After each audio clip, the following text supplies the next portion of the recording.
Hello भाई, कैसे हो सब। आई होप सबकी प्रिपरेशन अपनी अच्छी चल रही होगी। और जो भी आपके डाउट्स वगैरह हैं वो इसमें हम डिस्कस कर लेंगे। टाइम मैनेजमेंट से रिलेटेड या फिर आपकी न्यू वैकेंसी, न्यू शेड्यूल, जो भी डाउट्स हैं। और आपके एडमिट कार्ड भी आ चुके हैं अगस्त वाले, जो पोस्ट कोड से टीजीटी के उनके। तो वो भी अपना डाउनलोड कर लेना। और एक चीज भाई जो मैं आपको बताना चाहता हूँ, वो है जो है अगस्त एंड से हमारी कोशिश है आपके लिए अपना कंटेंट जो है हम लेके आने वाले हैं जल्दी ही। तो अगस्त एंड से हम कोशिश करेंगे वो आपके लिए स्टार्ट कर दें। तो बैक एंड पे वो चीजें भी, कंटेंट की भी हमारी चल रही है। तो वो भी आपको देखने को मिलेंगी। और अब शुरू कर लेते हैं भाई वीडियो, न्यू वैकेंसीज की बात करते हैं भाई। न्यू वैकेंसीज का देखो, मैंने लास्ट ईयर जब बीओई ने इनको भेजी थी, मैंने सबसे पहले आपको यही बताया था कि भैया जो टीजीटी की भेजी गई है वो भेजी गई 4,433। ठीक है।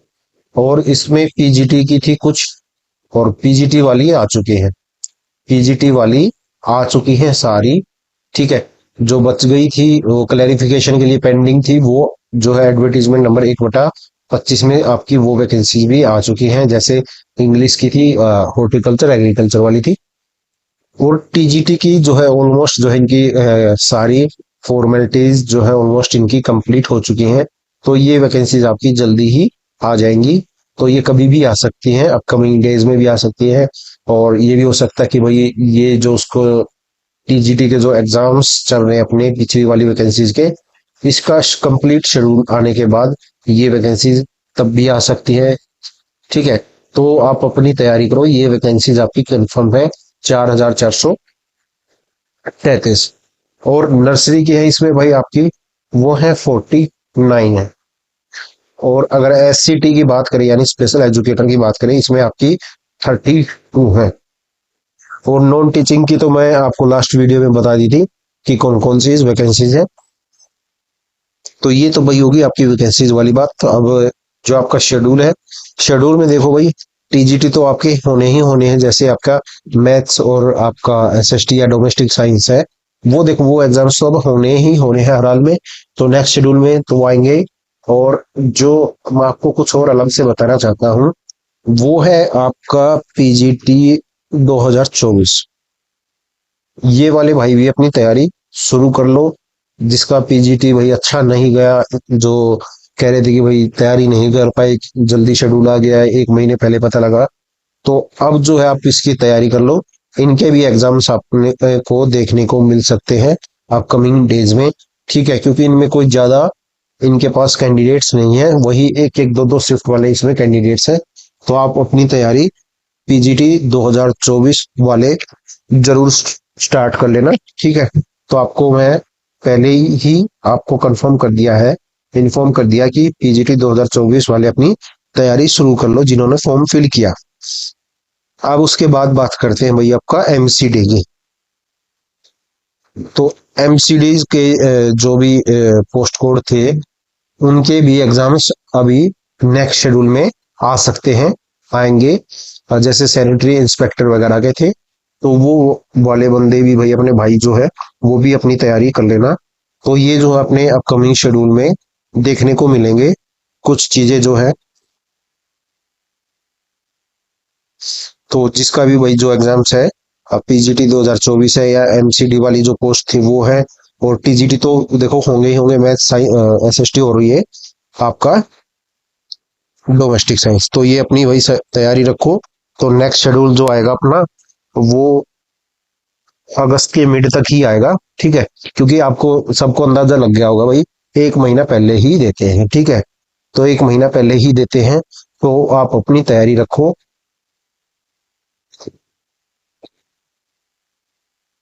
तो अब ये मत सोचो भाई कि कोई इन्फॉर्मेशन देगा और इन्फॉर्मेशन के बाद ही मेरा एग्जाम क्लियर होगा और तभी मैं पढ़ूंगा। देखो इन्फॉर्मेशन क्या होता है मैं बताता हूँ भाई।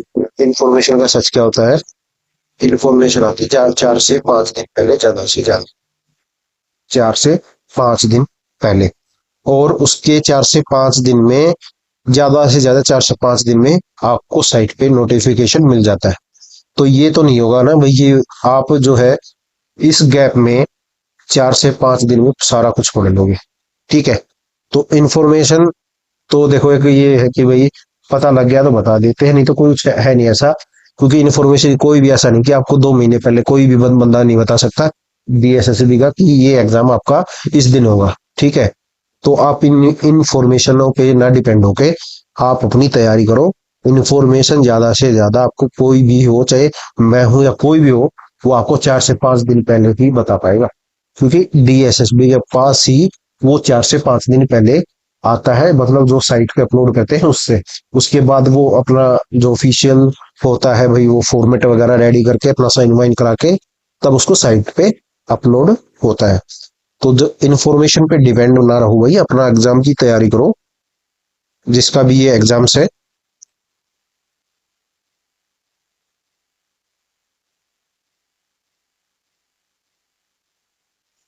तो ये भाई हो गया आपका शेड्यूल और आपकी वैकेंसीज का। अब बात कर लेते हैं भाई टाइम मैनेजमेंट की। अभी जैसे मैं आपको मतलब स्टार्ट से ही बोल रहा हूँ कि भाई जितने भी रिसेंट के पेपर हुए हैं वो आप कंटिन्यू डेली एक पेपर डेली करो भाई। एक पेपर आप डेली करो। जो है आपको पता लग जाएगा, जैसे आप पेपर में बैठोगे आपको पता लग जाएगा कि भाई मेरे को उन पेपर से क्या फायदा। ठीक है, आप देखोगे जैसे इन पेपर्स में या पीछे से जो इनका पैटर्न चल रहा है, पार्ट फर्स्ट की बात करूं तो सीटिंग अरेंजमेंट के ये 3 क्वेश्चन लेके चलते हैं। एक जो है कोडेड ब्लड रिलेशन वाला है, और 2-3 क्वेश्चन, एक क्वेश्चन है वो डायरेक्शन वाला है। तो वो क्वेश्चन जो है काफी बड़ा होता है, आपको पढ़ने में ही 1-2 मिनट तो उसमें लग जाएंगे। वो पूरा पैराग्राफ वाला ये क्वेश्चन देते हैं, जैसे मैं दिखा देता हूँ आपको भाई।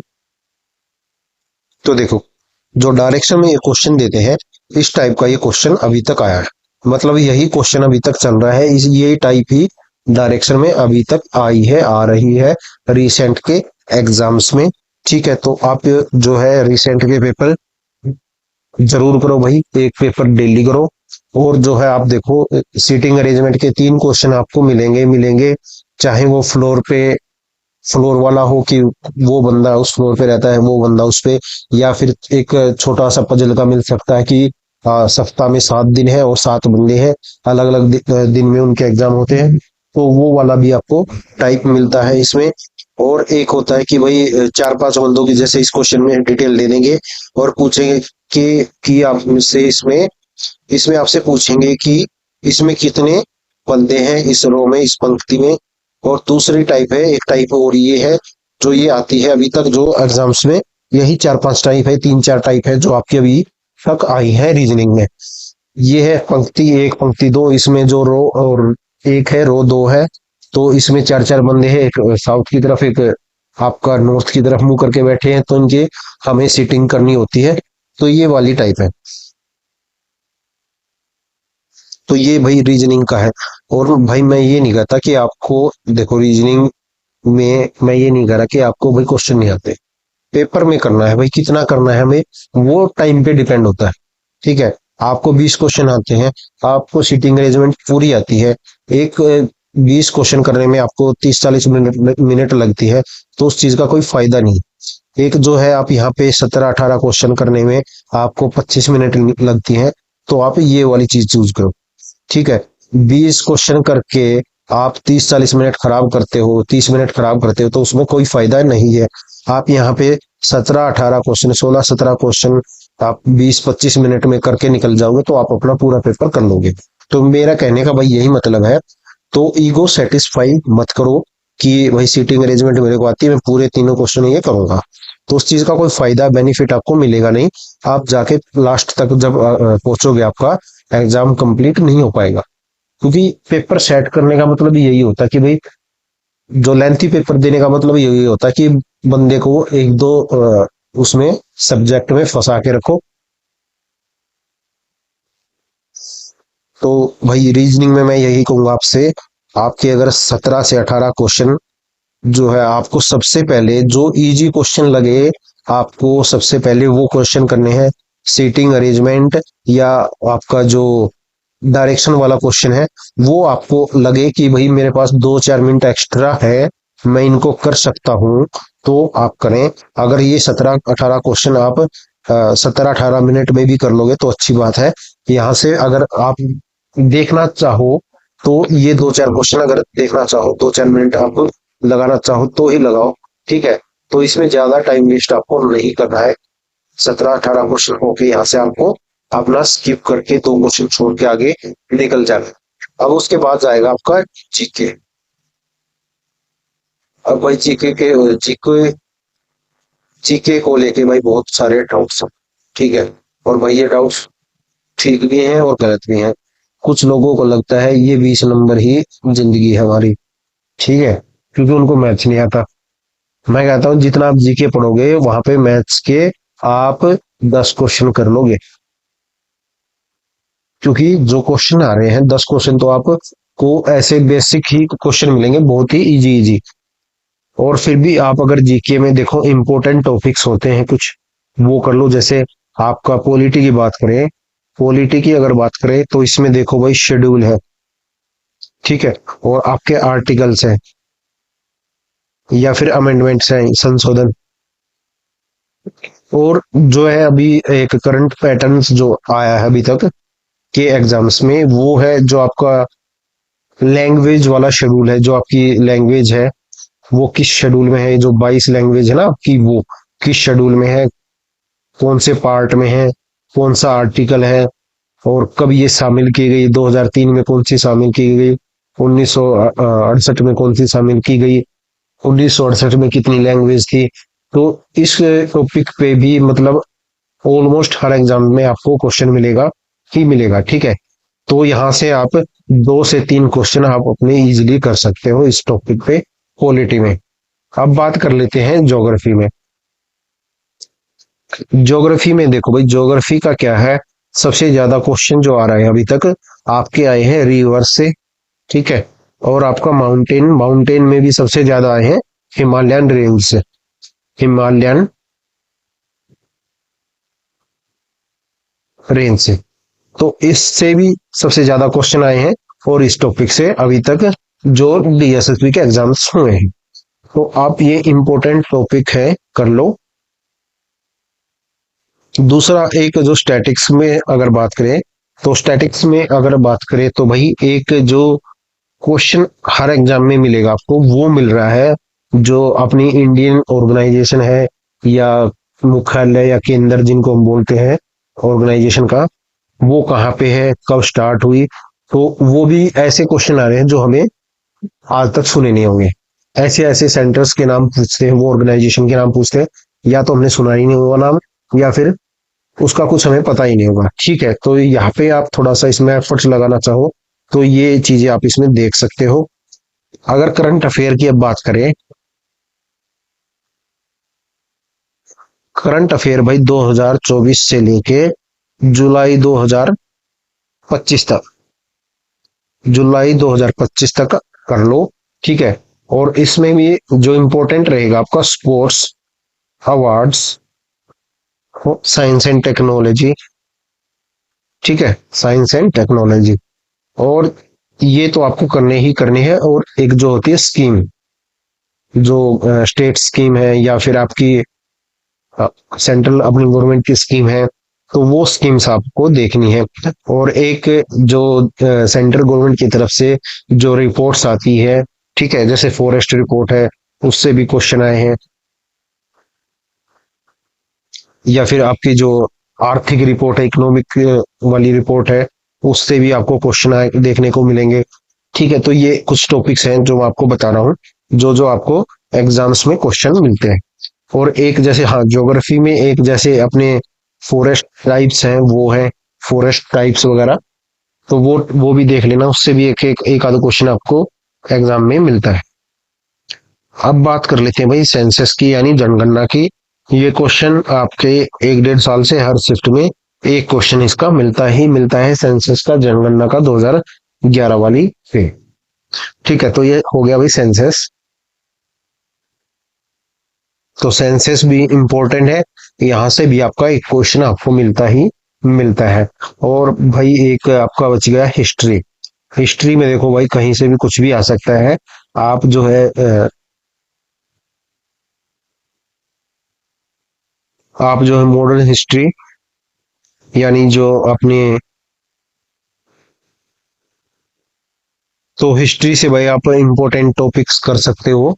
उसमें भी जैसे आपका गवर्नर से रिलेटेड है, या फिर आपके सोसाइटी वाला समाज की स्थापना वगैरह का है, तो उसमें भी है।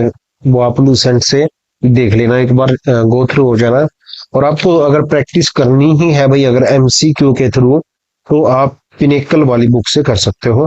ठीक है, पिनेकल एसएससी की जो बुक आती है टीसीएस वाली, आप उससे कर सकते हो, इंपॉर्टेंट टॉपिक्स उससे कर सकते हो। या फिर उनकी स्टैटिक जीके वाली भी आती है, उससे भी कर सकते हो, वो आपकी इच्छा है। तो यहाँ पे आप ज्यादा टाइम वेस्ट ना करना इसमें, आप इस पे बस 5 से 10 नंबर का अपना फोकस रखना। ठीक है, 5 से 10 नंबर का। अब बात करते हैं मैथ की। अब कुछ भाई कहते हैं कि या जो भी, वो कहते हैं कि सर हमें मैथ्स नहीं आता, या फिर, तो मैथ्स में देखो भाई, आप जो टॉपिक करो, आप करो परसेंटेज। जिनको नहीं आता भाई, मैं उनकी बात कर रहा हूँ। परसेंटेज आप इसमें दो, उसके बाद करो प्रॉफिट एंड लॉस। फिर इसमें आप एक टॉपिक है अपना एवरेज, एक आ जाएगा फिर रेशो, और फिर एक आ जाएगा partnership. Percentage, profit loss, average, ratio, HCF LCM, और एक हो गया आपका एसआई। सीआई आप मत करना, ठीक है, खाली आप एसआई वाला ही क्वेश्चन करना, ठीक है। और पार्टनरशिप, और उसके बाद आपका बच गया time and work. Time and work में भी बिल्कुल इजी वाले क्वेश्चन आते भाई। टाइम एंड वर्क में इजी ही टाइप आती है। आपने पीजीटी के एग्जाम सोल्व किए होंगे, पेपर सोल्व किए होंगे, तो जो भी पेपर आए उसमें दो ही टाइप आई है अभी तक, और सारी सिंपल आई है। बिल्कुल सिंपल एलसीएम पे आई है, सिंपल डिजिट पे आई है। तो वो आप बिना पेन भी कर सकते हो, ऐसे क्वेश्चन टाइम एंड वर्क में आए हैं। या फिर pipe and system, pipe and system में भाई दो पाइप से भरने वाला भी क्वेश्चन आया है, एक खाली करने वाला भी आया है। टाइम एंड वर्क में दो बंदे एक साथ काम करते हैं, वो वाला क्वेश्चन आया है। एफिशिएंसी दोनों की साथ दी है, वो आया है। अल्टरनेट डेज वाला अभी तक आया है।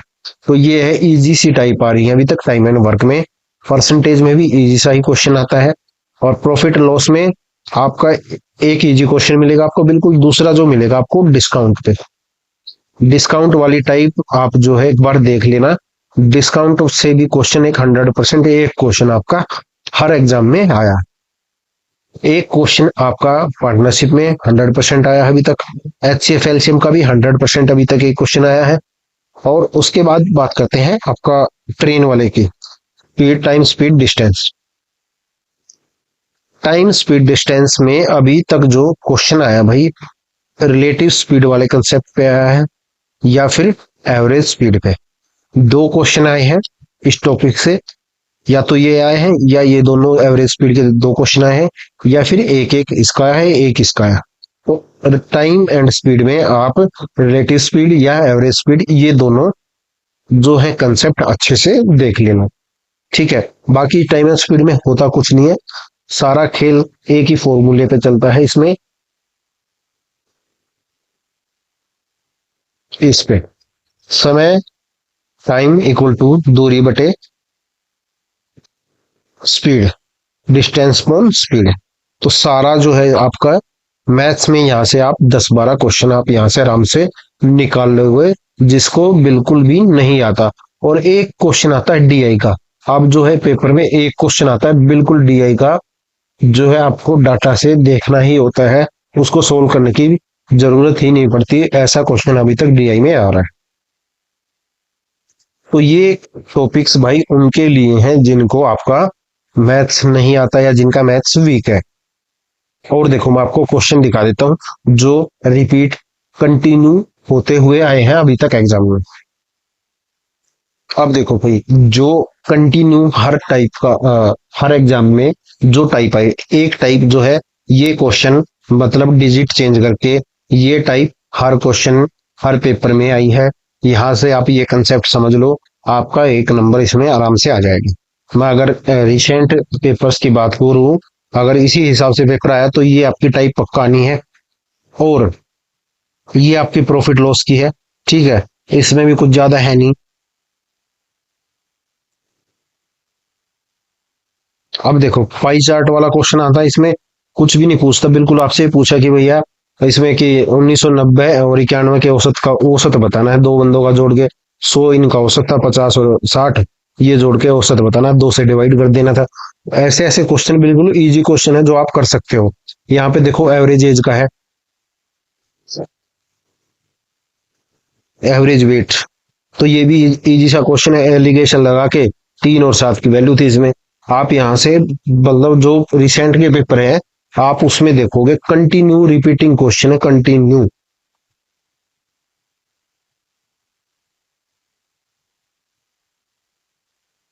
वो एक जो क्वेश्चन आपको एचसीएफ एलसीएम में मिलता है, ये टाइप मिलती है आपका, first number into second number equal to क्या होता है एचसीएफ इंटू एलसीएम। इस टाइप पे जो है ऑलमोस्ट इसी टाइप पे क्वेश्चन आए हैं अभी तक। एचसीएफ एलसीएम की बात करें, परसेंटेज में देखो एक वैल्यू घटा दी एक बढ़ा दी, इसमें कुछ भी नहीं करना आपको भाई, बिल्कुल। आप रिसेंट के 10-12 पेपर भी कर लोगे, आपको पता लग जाएगा कि आप 10-12 क्वेश्चन जो है मैथ्स के कैसे निकालोगे, कैसे। अब एवरेज की बात करें, एवरेज का ये क्वेश्चन आपको भाई हर शिफ्ट में आया है, और करना कुछ नहीं है, इसमें 13 संख्याओं का औसत 8 है, प्रत्येक संख्या को 2 से गुना कर दिया तो औसत कितना हो जाएगा, 8 गुना 2 हो जाएगा 16। तो ये ऐसे ऐसे क्वेश्चन है, 10-12 ऐसे क्वेश्चन है जो आप सब कर सकते हो। जिसको नहीं भी आता वो एक दो बार मैथ्स उठा के देखो, वीडियो देख लो किसी की भी, आपका जो है मैथ्स का रिसेंट पैटर्न जो है, रिसेंट जो पैटर्न्स है वो आप देख के जाओ, बिल्कुल आराम से हो जाएगा आपका पेपर भाई, कोई भी इसमें है नहीं। तो ये टॉपिक भाई मैथ्स के लिए आप देख लेना, बिल्कुल इजी इजी ही क्वेश्चन अभी तक आए हैं। इन टॉपिक्स की बात करो 10-12 नंबर आपके आ जाएंगे। जिनको आता है उनकी तो भाई बात अलग है, ठीक है, जिनको नहीं आता मैं उनके लिए ये बता रहा हूँ। और जिनको आता है भाई उसके लिए भी आप अपनी जो रिसेंट वाले पेपर हैं वो कंटिन्यू लगाते रहो, आपके इसमें 15 से 18-20 नंबर कहीं नहीं जाएंगे, ठीक है।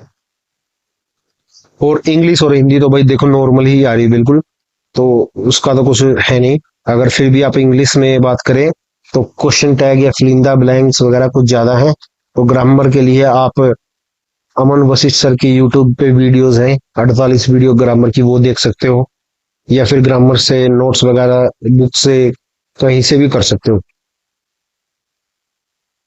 तो ये तो बात होगी भाई फर्स्ट पार्ट की, ठीक है।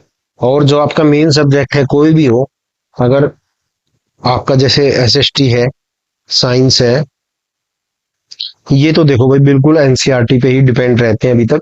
और इनके लिए आपको एनसीईआरटी, आपका सिलेबस, सिलेबस में कोई टॉपिक आपको जो नहीं मिलता वो आप चैट जीपीटी पे जाओ, उसके जो कंसेप्ट पढ़ लो, जितना आप उसको बोलोगे वो उतना आपको बता देंगे।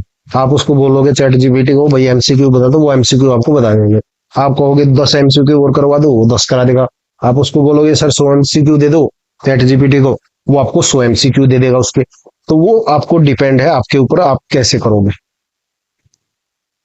तो एनसीईआरटी तो मस्ट है एसएसटी और साइंस के लिए, और इसके एमसीक्यू प्रीवियस ईयर और सिलेबस तो ये आप अपना करके जाओ भाई बिल्कुल। और बाकी भाई जो मैथ्स वगैरह है, मैथ्स हुआ, इंग्लिश हुआ, तो ये भी भाई अपना सिलेबस के अकॉर्डिंग जो जो आपको लगे कि ये टॉपिक नहीं आता, आप चैट जीपीटी थ्रू या यूट्यूब से आप अपना कर सकते हो। बात करें भाई इंग्लिश का, इंग्लिश में देखो अभी जैसे 2021 में हमारा पेपर हुआ था आपका टीजीटी इंग्लिश का, उसमें जो है ग्रामर का पोर्शन सबसे ज्यादा था, ऑलमोस्ट ऑलमोस्ट उसमें ग्रामर ही पूछी थी। अब जो है सिलेबस है इनका भाई, क्या है सिलेबस में इनका, लिटरेचर। तो भाई मैं आपको बस यही सजेस्ट करूंगा कि आपको ग्रामर के लिटरेचर के साथ साथ ग्रामर की भी प्रैक्टिस करनी है, और साथ में कॉम्प्रीहेंशन की भी अपनी प्रैक्टिस करनी है। अगर वो 3 से 4 कॉम्प्रीहेंशन भी डाल देगा, 3 भी डाल देगा, तो 15 क्वेश्चन आपके वहां से बन गए, ठीक है, 15 क्वेश्चन आपके वहां से बन जाएंगे। और बाकी जो आपकी टीचिंग मेथडोलॉजी है वो आप, जो मैंने आपको नोट्स दिए हैं और जो प्रीवियस ईयर की पीडीएफ है टीचिंग मास्टर के नाम से हमारे चैनल पे, अपने टेलीग्राम चैनल पे आप वो कर सकते हो। और उसी से सारा पेपर पीजीटी का अब की बार आया है। जो नोट्स मैंने टेलीग्राम पे दिए हुए हैं आपके टीएम सब्जेक्ट के लिए, वो आप नोट्स टेलीग्राम पे है, और जो आपके प्रीवियस ईयर पेपर भी आपके टेलीग्राम चैनल पे अपने पे वो आप देख सकते हो। तो आप इस 10 नंबर की बेफिक्र होकर आप अपनी उन नोट्स और प्रीवियस ईयर से तैयारी कर लो। पूरा पेपर उन्हीं से आएगा 10 नंबर का। तो इंग्लिश वाले भाई ग्रामर, लिटरेचर और अपना कॉम्प्रिहेंशन तीनों पे ध्यान देना। ठीक है, अगर 3 पैसेज भी पूछ लिए तो यहाँ पे आपके 15 नंबर है भाई। तो पैसेज भी वो पूछेगा ही पूछेगा, 3 नहीं तो 2 पूछ लेगा। तो आपको तीनों चीजें आपको साथ में लेके चलनी है। अगर थोड़ा बहुत ज्यादा ध्यान देना तो यहाँ पे देना है और यहाँ पे। और इंग्लिश पढ़ी होगी तो भाई ग्रामर तो आती ही होगी सबको, पर ये प्रैक्टिस आपको यहाँ से करके जानी पड़ेगी एमसीक्यू वाली। और बात कर लेते भाई आप जो है एज रिलैक्सेशन वाली। एज रिलैक्सेशन की अगर बात करें तो भाई ये एज रिलैक्सेशन डीएसएसबी के हाथ में नहीं होता। कुछ लोग आपको फालतू में पागल बनाते हैं। एज रिलैक्सेशन अगर आपको लेना ही है तो आपको या तो लीगली उसको चैलेंज करना पड़ेगा कोर्ट में, ठीक है, या फिर भाई आपको गवर्नमेंट को प्रेशर करना पड़ेगा। डीएसएसबी का एज रिलैक्सेशन में कहीं कोई रोल नहीं होता। जो होता है रिक्रूटमेंट, जो रूल्स होते हैं इनके उस पर डिपेंड होता है। और जो आरआरएस जो इनके बनाता है, रिक्रूटमेंट रूल्स जो बनाता है वो बनाता है यूजर डिपार्टमेंट, लाइक अपना डीओई है। तो ये अपने आरआरएस बनाते हैं। डीएसएसबी का ये काम नहीं है एज रिलैक्सेशन वाला। ये खाली बस जो है फॉर्म फिल करने से पहले की जो अपनी एज होती है, एज डिसाइड करते हैं बस कि तो भाई एज रिलैक्सेशन के लिए आप जो है बता दिया मैंने, या तो अपना लीगली चैलेंज कर लो अगर किसी को चाहिए भी है तो, या फिर गवर्नमेंट से प्रेशर बना लो। आप 10-12 बंदे, 20-30 बंदे, 50 बंदे तो गवर्नमेंट पे प्रेशर बना नहीं सकते। तो आपको जाना पड़ेगा वहीं पे, ठीक है, कैट में। तो आप उसके लिए जा सकते हो, क्योंकि पीजीटी की एज 30 बिल्कुल भी गलत, वो क्या कहते हैं, 30 जो है बिल्कुल गलत है। अब बंदा 3 साल की ग्रेजुएशन करता है, मास्टर करता है 2 साल में, 2 साल की आपकी ये हो गई बीएड। अब इनको बीएड भी चाहिए 30 साल में। तो वो सारी चीजें एक साथ नहीं हो सकती 30 साल में भाई। और इनकी फिर वैकेंसीज पता नहीं कब कब आती हैं। तो ऐसे तो कोई बंदा फॉर्म ही नहीं फिल कर पाएगा। तो यहाँ पे जो ये 30 एज पीजीटी की बिल्कुल गलत है भाई। मैं कहता हूँ जिसको रिलैक्सेशन चाहिए आप अपना कोर्ट में जाओ, ठीक है, जिसको चाहिए। अदरवाइज नहीं चाहिए तो भाई फॉर्म छोड़ दो। और तो क्या कर सकता, कोई कुछ नहीं कर सकता भाई। आपको ही अपना स्टैंड लेना पड़ेगा इसमें। तो ये तो होगी भाई एज रिलैक्सेशन वाली बात। अब बात कर लेते हैं भाई एएसओ का जो एग्जाम है आपका, एससीआरटी वाला।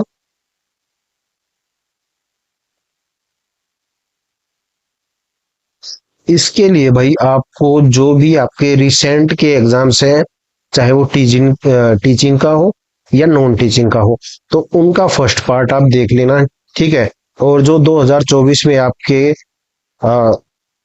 एएस वाला एग्जाम हुए थे वो देख लेना प्रैक्टिस के लिए, ठीक है। क्योंकि जो इसमें जिसने फॉर्म फिल किया होगा वो शायद एसएससी की भी तैयारी कर रहा होगा। जो 99% एसएससी की तैयारी वाले भी इसमें होंगे। तो वो प्रैक्टिस के लिए खाली आप अपना क्या कहते हैं भाई 2024 के डीएसएसबी के पेपर, 2025 के डीएसएसबी के पेपर आप उनसे प्रैक्टिस एक बार कर लेंगे। क्योंकि भाई जो पेपर आएगा वो आएगा आपका 2 घंटे का। तो पेपर जो आएगा भाई वो आएगा 2 घंटे का। तो ऐसा तो पेपर आएगा नहीं कि आपसे 2 घंटे में नहीं होगा। तो पेपर डुएबल ही आएगा।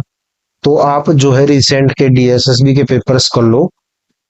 उसमें से आप मैथ्स, रीजनिंग, जीके, हिंदी, ये चीजें आप जो है टीचिंग वाले एग्जाम से कर सकते हो। और जो आपके 200 नंबर वाले पेपर है जो लास्ट ईयर हुए हैं या इस साल हुए हैं, जैसे एक इंस्पेक्टिंग ऑफिसर था उसका हुआ था, एक ड्राइवर वाला था 200 नंबर का वो भी था। और आपके वार्डर वाले थे 200 नंबर के, और आपके एएस वाला था, मेट्रॉन वाला था। तो ये पेपर आप प्रैक्टिस के लिए यूज कर सकते हो डीएसएसबी के, क्योंकि ना तो इनकी हिंदी अलग होती, ना इंग्लिश, ना जीके, ना मैथ्स। तो ये आप एएसओ के लिए आप इनसे प्रैक्टिस कर लो भाई, ठीक है।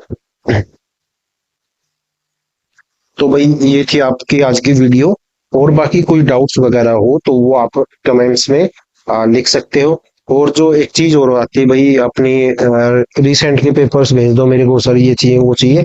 देखो भाई, टेलीग्राम चैनल पे जाओ, और वहां पे आपको सारी चीजें पीडीएफ में मिल जाएंगी, सारे रिसेंट के पेपर आपको पीडीएफ में मिल जाएंगे। और टेलीग्राम चैनल का अपना लिंक डिस्क्रिप्शन में आपको मिल जाएगा, ठीक है। तो भाई कोई डाउट्स और हो तो आप अपना कमेंट कर देना। Thank you.